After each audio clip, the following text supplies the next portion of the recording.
Salatullah, salamullah. Bismillahirrahmanirrahim. Assalamualaikum warahmatullahi wabarakatuh.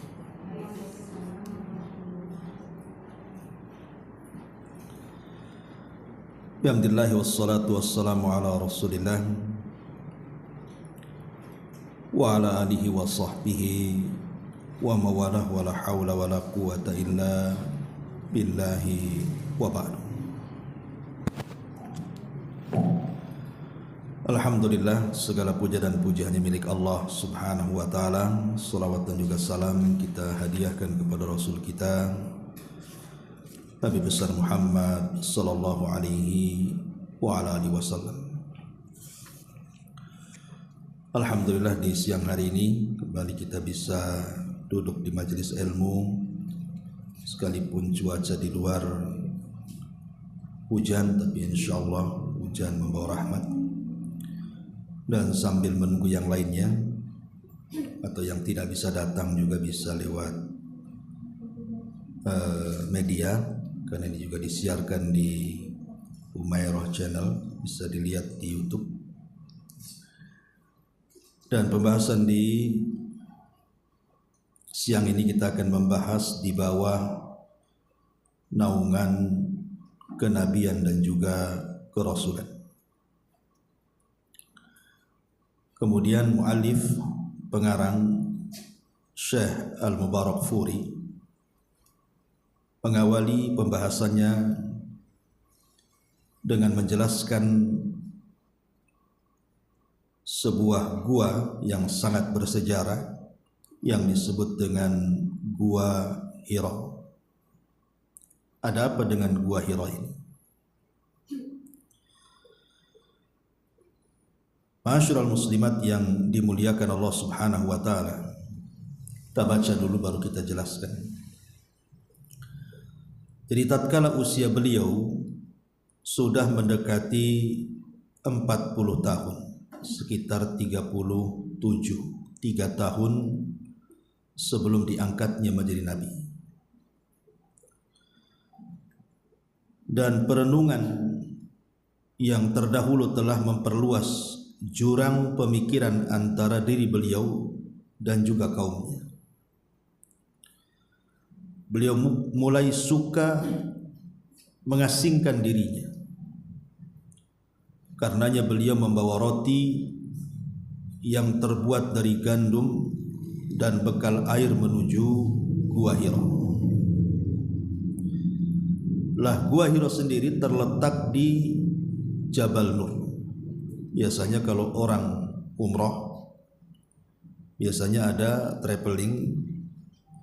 Kalau di Mekah itu diajak berkeliling ke tempat-tempat sejarah. Lah salah satunya biasanya bus akan berhenti di Jabal Nur. Lah Jabal Nur sendiri dijelaskan di sini hampir 2 mil menuju Gua Hira itu dari Mekah. Ada yang mengatakan 4 kilometer dari Mekah ke Jabal Nur itu sekitar 4 kiloan. Lah disitulah terdapat gua. Gua ini sangat sejuk. Panjangnya sekitar 4 hasta. 1 hasta berapa? Setengah meter.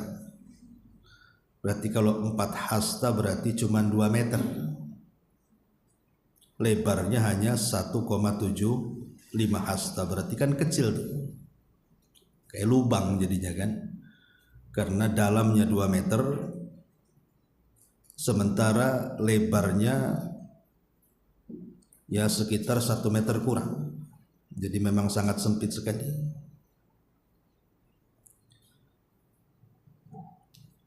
Berbeda dengan Al-Kahfi. Kan dalam bahasa Arab itu gua itu ada 2 istilah. Di Quran itu ada namanya surah Al-Kahfi. Surat gua. Kalau Al-Kahfi itu lebar, dalam, panjang, Itulah yang kemudian Ashabul Kahfi bersembunyi di situ. Tapi kalau al-ghar dalam bahasa Arabnya, ghari Hira, ghar itu bukan gua yang sangat panjang dalam, lebar dan luas, tidak, dia gua kecil. Jadi hanya semacam lubang yang hanya beberapa orang saja yang bisa masuk di situ. Ya. Makanya di sini dijelaskan ukurannya sangat pendek sekali. Kalau sekarang ibu ke sana, lah itu di sana ada tulisan warna merah, biasanya di atasnya itu Ghari Hira, tulisannya gua Hira biasanya. Di situ warna merah ya. Pas di pintu guanya itu, di situ ada tulisan Ghar Hira dengan cat merah. Dan kalau memang ditakdirkan ibu umroh kemudian bisa naik ke atas, karena memang kondisinya juga tidak mudah naik ke atas itu. Jadi sangat sulit sekali, tinggi dan sulit perjalanan ke atas di situ. Walaupun sekarang sudah ada jalan setapak, kalau dulu kan nggak ada di zaman Nabi. Sekarang kan udah dibuat jalannya gitu ya. Itu pun sulit juga gitu. Ngos-ngosan juga, apalagi yang gemuk-gemuk kayak saya gini, sampai di atas sudah udah ngos-ngosan ya. Kalau turun tinggal gelundung aja, naik ini yang susah ya. Tapi di situ memang sejarah luar biasa. Ma'asyiral muslimat yang dimuliakan Allah Subhanahu wa taala. Kemudian kata beliau, adapun pilihan mengasingkan diri atau istilahnya uzlah yang diambil oleh beliau ini merupakan bagian dari tadbir alias skenario Allah untuk Nabi, juga agar terputusnya kontak dengan kesibukan-kesibukan dunia. Termasuk juga ambisi-ambisi kecil manusia yang mengusik kehidupan beliau. Itu yang menyebabkan kemudian beliau, Nabi SAW akhirnya memilih gua sebagai tempat untuk tafakkur dan ibadah beliau.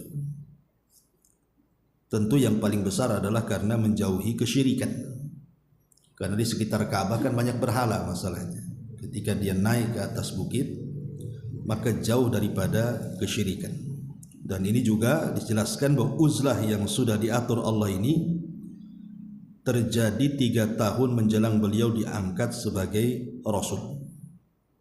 Beliau menjalani uzlah selama sebulan dengan semangat hidup yang penuh kebebasan, merenung kegaiban yang tersembunyi di balik kehidupan tersebut hingga tiba waktunya untuk berinteraksi dengan Allah Subhanahu wa taala. Jadi gini Bu ya. Nabi SAW tahu bahwa semasa mudanya beliau itu sangat dihargai dan dihormati oleh orang-orang Quraisy. Tentu tidak lain karena akhlak yang mulia yang tercermin dari Nabi SAW. Sehingga orang-orang Arab itu mereka menggelari Nabi SAW dengan sebutan Shadiqul Amin, orangnya jujur kalau bicara dan orangnya amanah kalau diberikan amanah. Jadi semasa beliau belum diangkat menjadi Nabi dan Rasul saja, orang-orang musyrik Arab itu suka menitipi barang-barang berharga kepada Rasul apabila mereka melakukan perjalanan dagang. Dan di zaman itu kan belum ada bank untuk nitip uang. Kalau dibawa nanti dirampok di jalan kan gitu. Makanya barang-barang berharga, karena uang kan di zaman itu pakai dinar, pakai emas, pakai dirham, pakai perak gitu ya. Makanya terkadang dititipkan kepada Nabi SAW. Tapi Rasul itu orangnya amanah. Dia akan mengembalikan sesuai dengan titipannya. Kalau sekarang baru arisan saja udah dibawa lari tuh uangnya. Kan itu ya. Orang sekarang ini aneh-aneh penipuannya. Susah zaman sekarang cari orang amanah. Bahkan travel umroh saja bawa lari pula uang jamaahnya.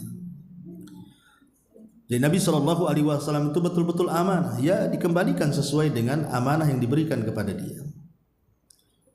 Makanya rumah Khadijah itu adalah rumah pertama yang dijadikan oleh Nabi SAW sebagai bank syariah, mungkin kalau sekarang ini, tempat penitipan barang dan uang. Ya. Dan Nabi SAW yang pertama kali membuat bank syariah. Jadi ketika Nabi SAW sudah di puncak karirnya, bagaimana tidak, beliau sudah punya istri.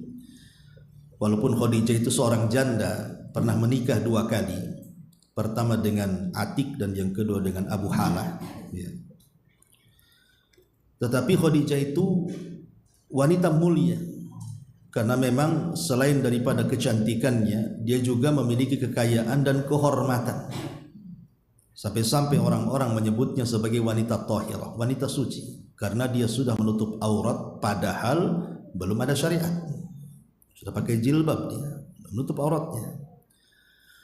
Makanya orang-orang Arab itu mengistilahkan Khadijah itu dengan kalimat at-tahirah. Dakhaltu ala at-tahirah wa kharajtu min baiti tahirah. Aku masuk ke rumah wanita suci dan aku keluar dari rumah wanita suci. Itu istilah mereka orang-orang Arab. Kalau mengistilahkan Khadijah itu dengan kalimat tahirah, karena dia menjaga kehormatannya. Dan Nabi SAW betul-betul mendapatkan istri yang salihah. Dari Khadijah inilah kan lahir semua keturunan Nabi kecuali Ibrahim. Ibrahim dari rahimnya Maria Qibtiyah. Tapi kebanyakan, hampir seluruh anak Nabi SAW itu dari rahimnya Khadijah. Dan itu berdasarkan lisan Rasul sendiri ketika melihat kecemburuan Aisyah Ummul Mukminin radhiyallahu anha. Saat Rasul selalu menyebut-nyebut Khadijah padahal Khadijah sudah meninggal. Maka Nabi SAW berikan jawaban kepada Aisyah, bagaimana aku tidak cinta dengan Khadijah, kata Rasul. Dia yang beriman kepadaku saat manusia kufur, dia yang menyumbangkan hartanya saat manusia bakhil, dia yang pertama kali masuk Islam saat manusia kufur, dan dari rahimnya keluar keturunanku, kata Nabi. Jadi memang Rasul yang mengatakan dari rahim Khadijah semua keturunan Nabi SAW. Bahkan sampai hari ini dan sampai kiamat dibangkitkan, turunan Rasul itu dari Khadijah lewat jalur Fatimah, Hasan dan Husain, cucunya. Ya. Nah, setelah kemudian Nabi SAW dianugerahkan anak-anak, 4 wanita dan 2 laki-laki dari Khadijah. Pertama Zainab, kemudian Ruqayyah, kemudian Ummu Kulthum dan Fatimah. Kemudian anak laki-laki Qasim meninggal, dan itu pula yang menjadikan kunyah Rasul Abul Qasim dari anak pertamanya. Ya. Kemudian yang kedua At-Tayyib atau disebut dengan Abdullah karena lahir setelah diangkat jadi nabi, tapi juga meninggal juga di waktu bayi. Termasuk juga setelah hijrahnya beliau punya anak juga dari Maria namanya Ibrahim, meninggal juga di usia setahun 8 bulan. Jadi semua anak laki-laki Rasul memang meninggal di waktu bayi, kecuali anak wanitanya, baru mereka meninggal setelah menikah. Zainab meninggal setelah menikah, Ruqayyah juga sama, Ummu Kulthum sama, termasuk Fatimah. Tapi semua meninggal sebelum Nabi meninggal, dan Nabi yang menguburkan mereka semuanya, kecuali Fatimah. Kalau Fatimah kan meninggal 6 bulan setelah Nabi meninggal, dan usia masih muda. Fatimah meninggal di usia 24 tahun. Jadi Fatimah itu masih muda, karena usianya juga lebih muda daripada Aisyah, lebih tua daripada Aisyah sedikit. Dan ketika dia lahir itu Nabi baru diangkat menjadi Nabi itu 2 tahun. Sementara Rasulullah SAW di Mekah itu 13 tahun, di Madinah 10 tahun. Jadi usia Fatimah itu cuma 24 tahun saja meninggal. Tapi walaupun demikian dia akan menjadi pemimpin para wanita di sorga karena kebersihan hati. Nah, Nabi SAW betul-betul diamanahi oleh istrinya Khadijah untuk meneruskan bisnisnya. Jadi Khadijah itu setelah menikah dengan Rasul memang murni menjadi ibu rumah tangga. Jadi dia nggak pernah cawe-cawe lagi dengan kekayaannya. Jadi semua kekayaannya diberikan kepada Nabi. Nabilah yang kemudian mengelola kekayaannya dan menjadi seorang tajir besar, seorang pembesar, pedagang besar. Sampai ketika itulah kenallah para pengusaha-pengusaha, orang-orang Arab, Abu Bakar, Utsman, Abdurrahman. Itu kan kenal ketika Rasul sudah sukses dalam berdagang. Ketemu para tujar, para pedagang-pedagang sukses itu. Tapi masalahnya ketika usia Nabi SAW menginjak 37 tahun, 3 tahun sebelum usia 40 tahun dan diangkatnya beliau menjadi Nabi dan Rasul. Di situ Nabi SAW semakin gelisah kehidupannya karena melihat kondisi orang-orang Quraisy itu makin hari makin rusak kondisinya itu. Jadi fitrahnya itu memberontak. Kok makin rusak? Yang minum khamr, yang berzina, yang melakukan kesyirikan, penindasan dan begitu seterusnya. Jadi hati Nabi itu fitrahnya menolak. Kok semakin rusak aja ini? Kayak kita lah hari ini mungkin lihat YouTube tiap hari ada pembunuhan kan itu, mutilasi. Kadang-kadang ada anak bunuh orang tuanya kan. Kita kalau kita ini hatinya lurus kan fitrah kita menolak. Kok kayak gini zaman ini? Ini zaman apa sebenarnya kan itu? Nah, Nabi melihat seperti itu, kondisi orang Quraisy itu kok makin rusak aja ini, ya. Jadi fitrahnya menolak. Makanya dari situ Nabi SAW mulai kurang gairah untuk berbisnis. Jadi mulai menyetop jual belinya itu. Perniagaannya disetop sama Nabi dan Nabi SAW akhirnya selalu menyendiri. Ya, tentu ini semua adalah skenario Allah Subhanahu wa taala. Nabi SAW sudah jarang berniaga. Dan Allah Subhanahu wa taala hantarkan kepada Nabi SAW suka menyendiri. Ya, jadi Nabi SAW itu suka kadang-kadang dia ke Mina 1 bulan di Mina, kadang-kadang ke Arafah 1 bulan di Arafah. Ya, dan terakhir beliau sampailah di puncak gunung Thur. Di situ ada gua, kemudian disitulah beliau tafakur selama 1 bulan di bulan Ramadan dengan membawa perbekalan yang cukup dan tidak pernah pulang dalam 1 bulan itu kecuali hanya tafakur dalam gua. Dan subhanallah Rasul tidak merasa takut dalam gua walaupun tidak pernah masuk di situ. Tidak pernah was-was entah ada apa kan gitu. Karena memang yang membuat ketenangan hatinya adalah Allah. Jadi Allah lah yang mengilhamkan hubbiba alaihi. Ya, Allah yang menjadikan cinta Rasul untuk khalawat, untuk bersendirian antara dia dengan Allah Subhanahu wa taala. Sampai pada waktunya ketika 6 bulan sebelum usianya 40 tahun. Lah Nabi SAW dikejutkan dengan apa? Dengan mimpi-mimpi aneh. Sampai diriwayatkan dalam Sahih Bukhari di permulaan bab kaifa badil wahyi itu, Nabi SAW kalau bermimpi itu seperti mimpinya falak subuh. Jadi malamnya mimpi, besoknya pula jadi kenyataan tuh mimpinya tuh. Jadi apa yang dimimpikannya itu menjadi sebuah kenyataan. Dan mimpi ini terulang sampai 6 bulan. Ya, termasuk juga dalam mimpinya dia akan berjumpa dengan Jibril pun dimimpikan sebenarnya. Ya, bahwa nanti engkau akan masuk ke dalam gua, kemudian didatangi orang dan begitu seterusnya. Itu semua masuk dalam mimpinya. Makanya kemudian kenapa Nabi SAW diarahkan dalam mimpinya ke gua itu karena memang Allah yang mengilhamkan dalam mimpinya. Dan ingat, mimpinya seorang Nabi itu bagian daripada wahyu. Ya, jadi yang mengarahkan Rasul ke gua itu karena dimimpikan. Makanya kemudian Nabi SAW memilih untuk naik ke bukit Thaur itu, yang jaraknya dari Mekah itu sekitar 4 kilo tadi atau 2 mil ya kurang lebih. Dan itu naik ke puncak itu yang melelahkan, di zaman itu kan belum ada jalan. Jadi susah payah Rasul harus naik ke atas gua itu. Lalu apa faedahnya? Kenapa Nabi SAW memilih gua itu dan kenapa Allah hantarkan Rasul ke tempat itu? Sebagian para ulama ada yang kemudian berusaha menyingkap hikmah kenapa Rasul memilih gua. Kenapa tidak istana gitu ya? Tidak tempat yang indah. Kenapa mesti di gua dan di ketinggian? Ya. Ada yang mengatakan hikmahnya ya tadi salah satu yang disebutkan juga oleh Al-Imam Mubarakfuri ini. Ini semua skenario Allah.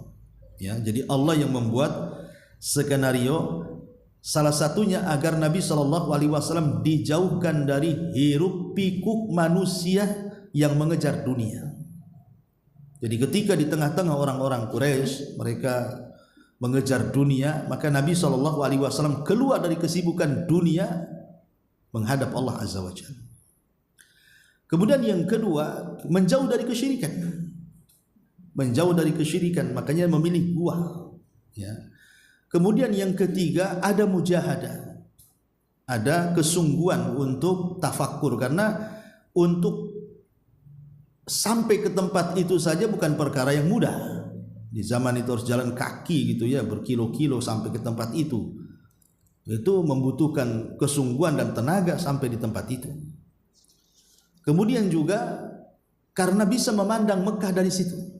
Jadi kalau kita naik ke Bukit Thor itu kita bisa melihat Ka'bah dari situ. Dan di situ ada makna Allah Subhanahu wa taala hendak meninggikan Nabi sallallahu alaihi wasallam, baik secara hissi ataupun maknawi. Secara hissi artinya secara badan Nabi sallallahu alaihi wasallam bahwa Nabi akan diangkat derajatnya dibawa oleh Allah Subhanahu wa taala ke tempat yang tinggi, dan orang-orang yang ada di Mekah itu akan menjadi orang-orang yang akan ada di bawah dia. Nabi akan menjadi diangkat derajatnya oleh Allah dan orang-orang di bawahnya. Kemudian secara maknawi juga sama, karena nanti Nabi SAW akan mendapatkan risalah, dan risalahnya akan memenuhi bukan hanya Mekah tapi seantero dunia. Dan ketinggian itu artinya semakin tinggi berarti semakin dekat dengan Allah, karena Allah berada di langit, artinya semakin tinggi mendekati langit berarti semakin dekat dengan Allah Azza wa Jalla. Dan banyak hikmah disebutkan kenapa memilih gua gitu ya. Dan gua Sur pula di tempat ketinggian. Ma'asyiral muslimat yang dimuliakan Allah Azza wa Jalla, yang luar biasa adalah, dan ini pelajaran bagi ibu-ibu ya, bagi para ummahat, bagaimana Khadijah bintu Khuwailid itu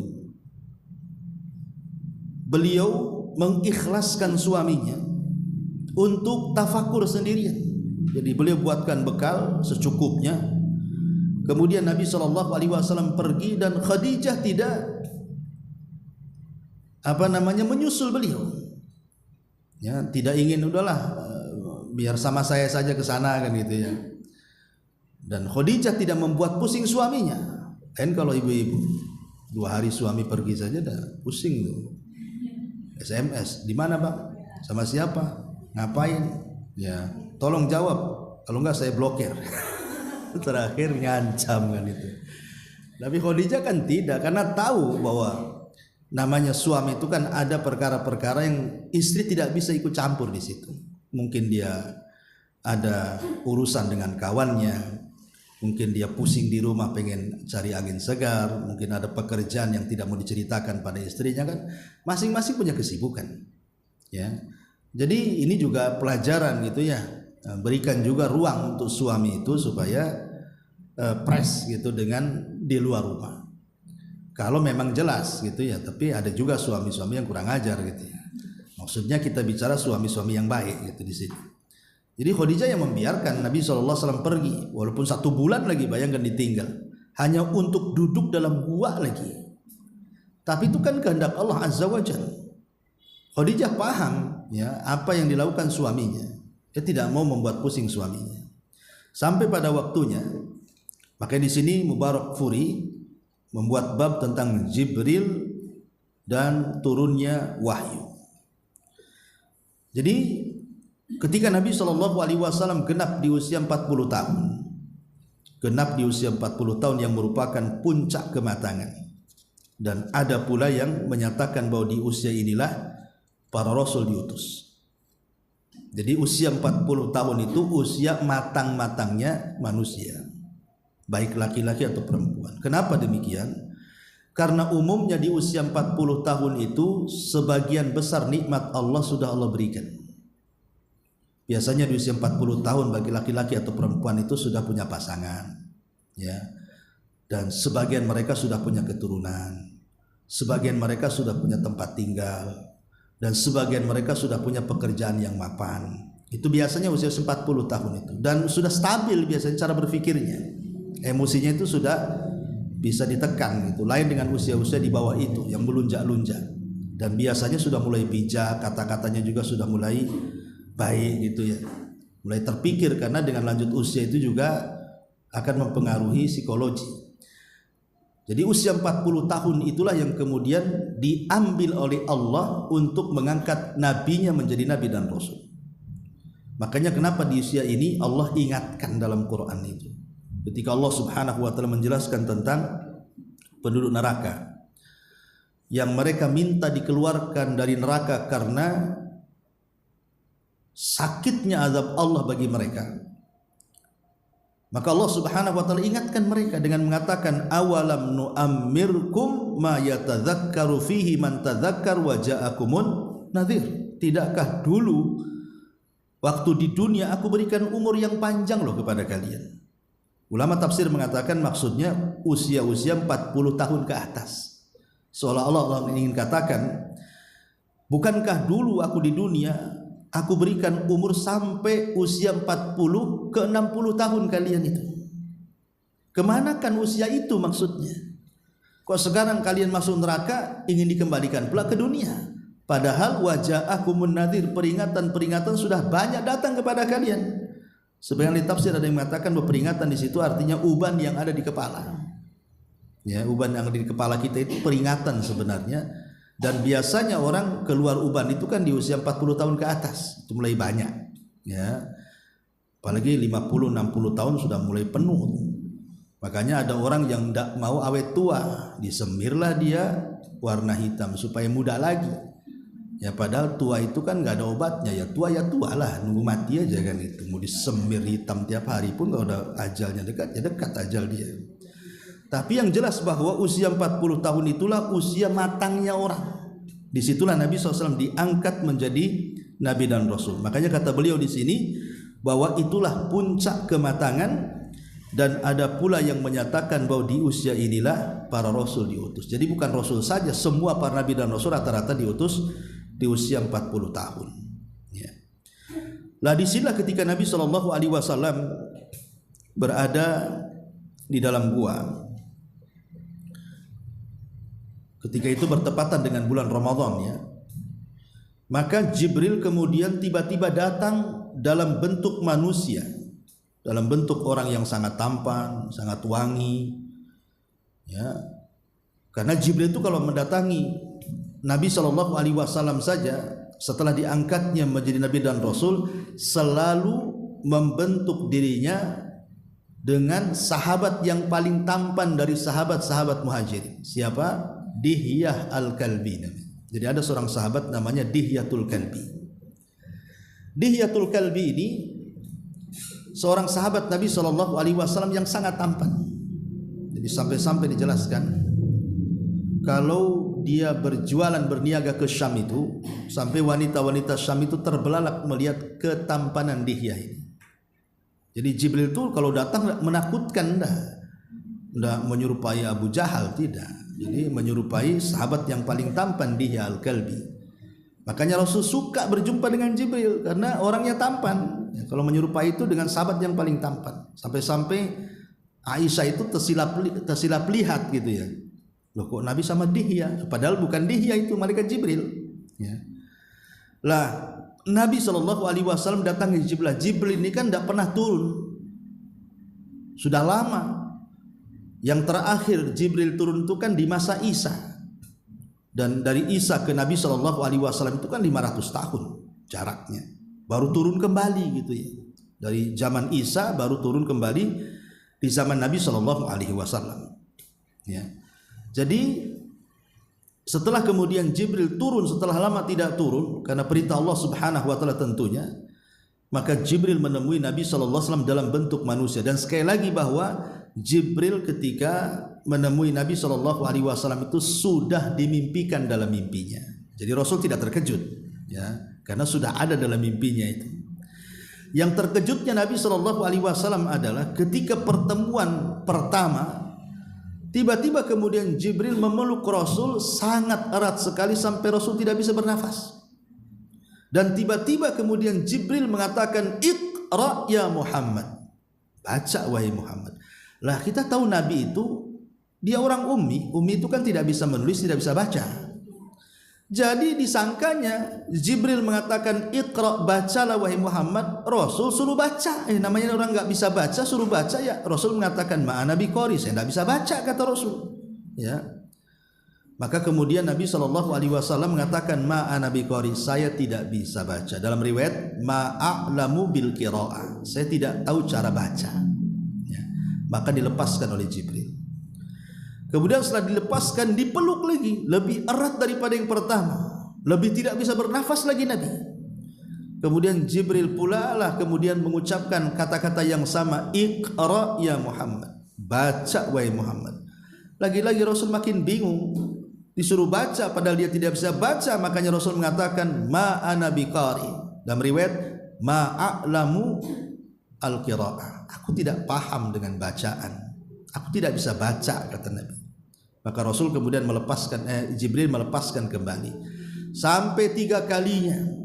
Ini lebih erat dari yang pertama dan yang kedua, sampai Nabi ketakutan, sampai keringatnya bercucuran karena lebih erat lagi gitu kan. Dari sini ada faedah besar kata para ulama, bahwa seorang pendidik itu terkadang diperlukan dengan keras.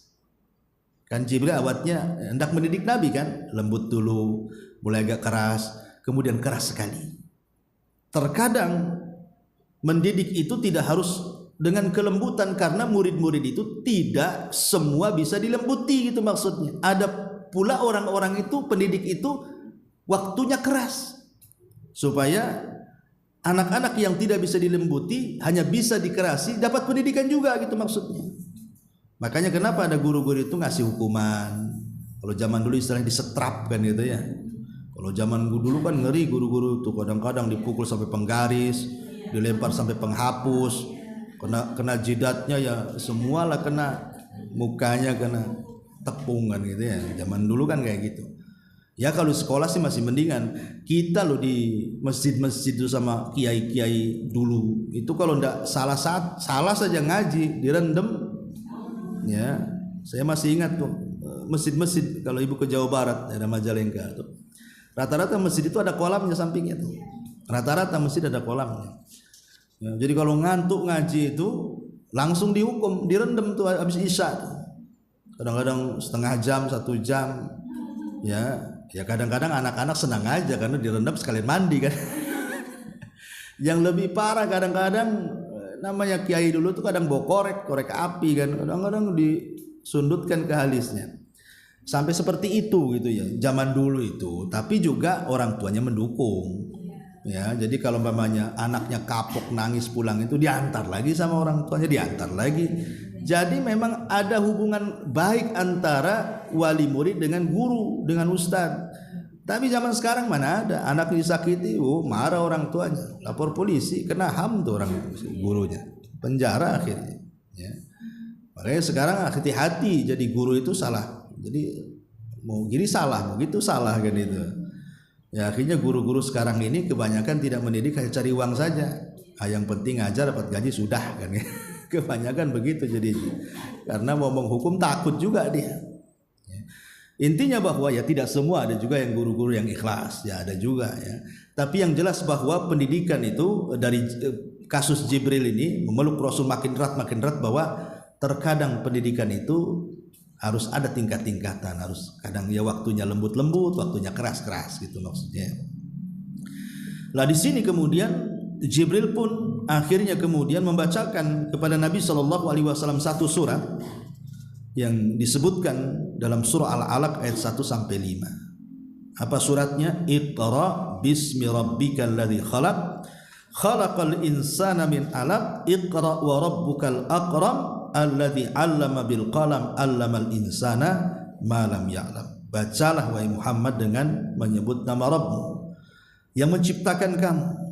Dia telah menciptakan manusia dari segumpal darah. Bacalah, dan Rabbmu lah yang paling pemurah, yang mengajarkan manusia dengan perantara qalam. Dia mengajarkan kepada manusia apa yang manusia tidak mengetahuinya.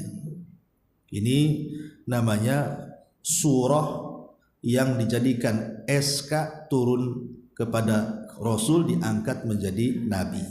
Jadi ini SK dari Allah, kamu sudah jadi nabi gitu ya, dengan turunnya surah Al-Alaq 1-5 ini ya. Lah ketika Jibril membaca surat ini, Jibril tidak mengatakan sekarang kau sudah jadi nabi, tidak. Jibril hanya membaca ayat ini 1-5 kemudian pergi dan hilang. Jadi Nabi bengong lah ya, ada apa, siapa kan gitu, karena hanya sebentar saja masuk, salaman, kemudian memeluk, membaca Iqra 3 kali, kemudian baca surah Al-Alaq 1-5, habis itu pergi dan hilang. Takutlah Nabi ini, siapa yang datang nih? Jangan-jangan jin, jangan-jangan setan, jangan-jangan apa kan gitu. Makanya Nabi SAW langsung pulang. Setelah peristiwa itu langsung pulang, ketakutan dia. Kemudian sesampainya ke rumah Khadijah, maka diceritakan apa yang dialaminya ya, karena kalau mungkin datangnya siang-siang sih masih mending lah kan. Ini datang malam-malam. Coba pakaian putih lagi. Malam-malam gitu ya, mendekati fajar. Datang gitu, tahu-tahu ngajari sesuatu langsung pergi dan menghilang tidak tahu kemana. Makanya Rasul menceritakan dari awal peristiwa ini kepada Khadijah. Sampai tahu bahwa Nabi SAW ketakutan, maka Khadijah pun kemudian menyelimuti Nabi SAW sampai betul-betul hilang rasa takutnya. Tapi Khadijah istri yang cerdas, dia hibur suaminya. Sampai-sampai Khadijah mengatakan, kalla wallahi la yuhzikallahu abada. Tidak sama sekali wahai suamiku, peristiwa itu bukan petunjuk Allah akan menghinakan kamu. Kemudian Khadijah menyebut-nyebut kebaikannya, innaka latasilur rahim, karena engkau itu suka menyambung silaturahim. Wa tahmilul kalla, suka menanggung beban orang lain. Wa taqsibul ma'dum, suka membantu orang lemah. Wa taqrid dhaifa, suka menghormati tamu. Wa tu'inu ala nawaibil haq, dan suka menolong dalam kebaikan. Dalam riwayat wa tasduqal hadis, dan engkau ini kalau ngomong itu orangnya jujur. Kenapa kemudian Khadijah menyebutkan akhlak dan kebaikan Nabi SAW? Bahwa peristiwa itu tidak mungkin membawa sial, tidak membawa kehinaan kepada Nabi, karena enggak mungkin orang baik dihinakan, gitu maksudnya. Jadi Khadijah itu tidak makin kemudian membuat panik Nabi. Nah, itu juga pelajaran bagi ibu-ibu kan, jangan suka buat panik suami. Suami sudah panik di luar, ibu lebih panik pula kan gitu. Jadi kuadrat lah paniknya kan. Yang tadinya stres 1 jadi stres 2 kan. Ya, jadi ini juga salah satu pelajaran dari kisah bagaimana pandainya Khadijah itu mengambil hati Nabi dan meredakan kesusahannya. Nah, akhirnya kemudian setelah peristiwa itu, nanti di sini ada bab namanya wahyu mengalami fase pakum. Jadi setelah peristiwa Nabi SAW didatangi Jibril itu dan turun surah Al-Alaq itu kan lama, Jibril tidak mau datang lagi. Padahal Rasul sudah bolak-balik ke Gua Hira, tidak juga ketemu. Ada yang mengatakan 6 bulan, ada yang mengatakan 2 tahun, wallahu alam, ada yang mengatakan beberapa hari. Yang jelas ulama sejarah khilaf lah. Tapi cukup lama ya masa penantian itu. Sehingga Nabi SAW sudah menyangka-nyangka, jangan-jangan yang menemui saya itu jin, jangan-jangan menemui saya itu setan, jangan macam-macam akhirnya berpikirnya. Karena kenapa cuma 1 kali saja datang, tiba-tiba kemudian menghilang lama, sampai pada waktunya ketika dada Nabi mulai sempit karena kok lama kali orang itu nggak datang lagi ya. Jadi 1 hari Nabi SAW tiba-tiba dikejutkan dengan suara yang datang dari langit, memanggil-manggil nama dia. Ya. Ketika dia melihat ke kiri ke kanan tidak ada orang, ke depan ke belakang ada orang. Tiba-tiba suara itu mengatakan, irfa ra'saka ya Muhammad, angkat kepalamu wahai Muhammad ke langit, katanya. Ketika melihat ke langit, itulah Nabi kaget. Kenapa? Karena Jibril yang tadinya datang menemui Rasul dalam bentuk yang berbeda, menjelma manusia, sekarang datang dalam bentuk asli, sedang duduk di antara langit dan bumi. Dan Rasul melihat bagaimana sayap Jibril yang terbentang antara ufuk, artinya terbit sampai terbenam matahari saking besarnya, dan jumlahnya 600 sayap. Jadi kalau lihat ke kanan sayap, ke kiri sayap, ke depan sayap, ke belakang, kayaknya langit itu semua sayap Jibril. Lah gimana Nabi tidak takut ya melihat makhluk sebesar itu yang sebelumnya tidak pernah dilihat sebelumnya oleh Nabi SAW. Kayak ibu lah main-main ke Jabal Uhud, tiba-tiba main-main ke hutan sana, ketemu dinosaurus gitu ya. Apa enggak ketakutan tuh menggigil? Oh, ada dinosaurus di sini katanya. Ya, kurang lebih seperti itulah, melihat binatang yang sangat besar, ibu takut. Nah, Nabi melihat makhluk yang bersayap, takutlah. Makanya Rasul langsung lari. Ya, ketakutan dan meminta juga diselimuti Khadijah. Tapi Khadijah kemudian berusaha menenangkan Rasul dengan cara apa? Dengan cara membawa Nabi berkonsultasi dengan Waraqah ibn Naufal, yang kebetulan Waraqah itu masih kerabat dengan Khadijah, dan Waraqah sudah beragama Nasrani. Ya, walaupun musyrik Arab itu rata-rata mereka penyembah berhala, tapi Waraqah diam-diam itu dia mempelajari agama Nasrani. Tentu agama Nasrani yang dipelajari Waraqah itu agama Nasrani yang murni, ya, yang betul-betul mentauhidkan Allah sesuai dengan ajaran Isa bin Maryam. Makanya kemudian Khadijah membawa kepada Waraqah karena tahu Waraqah punya pengetahuan tentang itu. Makanya kemudian setelah itu Waraqah menjelaskan bahwa makhluk yang kau temui wahai Muhammad, namus yang kau temui, namus itu artinya makhluk yang bersayap, ya. Jadi namus yang kau temui itu wahai Muhammad itu adalah Jibril yang pernah turun kepada Isa dan Musa. Jadi Waraqah punya pengetahuan tentang itu. Artinya engkau akan menjadi seorang nabi. Masalahnya kata Waraqah, kalau engkau sudah diangkat menjadi nabi, maka dipastikan seluruh orang-orang Mekah akan mengusirmu katanya. Lah Nabi makin bingung lah. Gak mungkin lah orang-orang mengusirku wahai Waraqah. Saya ini dikenal kejujurannya, dikenal amanahnya. Orang-orang menghargai dan menghormati saya, orang-orang menyanjung saya, memuji saya. Masa mereka mengusir saya? Ya. Maka Waraqah menegaskan bahwa siapapun yang membawa apa yang kau bawa wahai Muhammad, kecuali pasti akan disakiti, pasti akan diuji. Tapi kata Waraqah, seandainya masa itu sudah berlaku padamu, artinya orang-orang musyrik itu mulai mengusirmu karena engkau mendakwahkan tauhid, dan aku masih muda kata Waraqah, maka akulah yang akan menolong. Tapi sayang Waraqah beberapa bulan setelahnya kan meninggal, 6 bulan setelahnya meninggal. Jadi tidak sempat mengetahui kerasulan. Jadi Waraqah itu hanya sampai kenabian saja. Dia beriman dengan kenabian, tapi sebelum Nabi diangkat menjadi Rasul, Waraqah sudah meninggal. Makanya Waraqah tidak dianggap sahabat. Ya, dia Muslim, tapi bukan sahabat Nabi. Karena dia meninggal sebelum Nabi jadi Rasul, masalahnya. Sebelum berdakwah mengajak manusia, Waraqah sudah meninggal. Ada yang mengatakan dia disebut muhadram. Ya.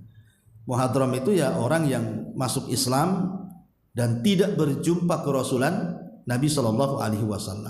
Tidak berjumpa dengan Rasul saat Nabi diangkat menjadi Rasul. Makanya disebut muhadram. Dari sini terjadi silang pendapat tentang siapa yang beriman pertama kali kepada Rasul dari kalangan orang dewasa. Ada yang mengatakan Abu Bakar, ada yang mengatakan Waraqah ibn Naufal. Ada juga yang memerinci bahwa Waraqah ibn Naufal itu beriman hanya sebatas kenabian, tapi Abu Bakar beriman betul-betul mengikuti kenabian dan kerasulan. Makanya kenapa jumhurul ulama mengatakan kalau sudah bicara soal siapa yang pertama masuk Islam dari kalangan orang dewasa, mereka menjawab Abu Bakar, karena dia mendapatkan kerasulan masalahnya. Ya. Taib, ma'asyiral muslimat yang dimuliakan Allah Azza wa Jalla. Lah setelah Waraqah kemudian memberikan gambaran seperti itu, maka Nabi SAW resmi menjadi seorang nabi. Nah setelah kemudian lewat sekitar 6 bulan setelahnya, Nabi sedang tidur. Ya, Nabi sedang tidur. Tiba-tiba kemudian Jibril turun. Ya, Jibril turun kembali membawa wahyu. Disitulah kemudian Allah Subhanahu wa taala turunkan surah Al-Mudaththir ayat 1 sampai 5 juga. Ya ayyuhal mudaththir qum fa'anzir wa rabbaka fakabbir wa thiyabaka fatahhir war rujza fahjur. Hai orang yang berselimut, bangunlah. lalu berilah peringatan. Kalimat lalu berilah peringatan berarti sudah ada perintah berdakwah. Artinya bukan hanya nabi, tapi ini sudah jadi rasul karena sudah disuruh berdakwah masalahnya. Ya. Dan Tuhanmu agungkanlah, dan pakaianmu bersihkanlah, dan perbuatan dosamu menyembah berhala itu tinggalkanlah. Jadi turunlah surah Al-Mudaththir, berarti resmilah Nabi diangkat menjadi Nabi dan Rasul. Dan yang pertama kali beriman kepada Nabi SAW adalah Khadijah bintu Khuwailid dan anak-anaknya. Jadi inilah yang pertama kali beriman kepada ajaran Nabi SAW adalah Khadijah, dan dia yang pertama kali sholat setelah Nabi SAW. Makanya wajar kalau Rasul mengatakan dia beriman saat manusia kufur, dia membenarkan saat manusia mendustakan, dia menginfakkan harta saat manusia bakhil, dan dari rahimnya keturunanku lahir. Itulah ucapan Nabi sallallahu alaihi wa ala alihi wasallam. Wallahu a'lam bishawab. Ya, mungkin lebihnya ibu bisa baca sendiri. Saya hanya meringkas ya dari ulasan ini. Kalau kita baca ya baca diterangkan nanti nggak selesai bukunya ya. Dan menghabiskan waktu, makanya saya berusaha meringkas. Lebihnya ibu baca sendiri karena nggak jauh-jauh dari apa yang saya jelaskan. Baik, sampai di sini.